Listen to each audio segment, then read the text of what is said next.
Hey guys, it's iPod Pro here, and today I'll be showing you guys how to join 20-player lobbies. So the first thing you'll have to do is go to an LTM and select it. This will work best with LTMs that are squads, duos, or solos, and not LTMs like Team Rumble. Since most LTMs are on a daily rotation, when you restart Fortnite or open it up the next day, the LTM would have rotated out by then. So, all I have to do is keep Fortnite open and play the LTM at around 1 to 5 a.m. The clips I'm currently showing on screen were recorded around 3 a.m.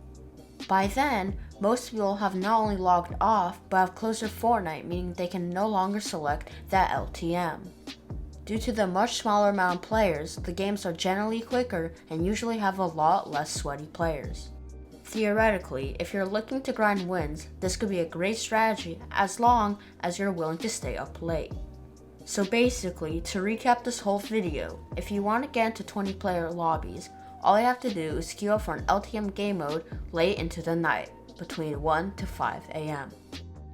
I hope you guys enjoyed this video, make sure to like and subscribe, and I'll see you guys later.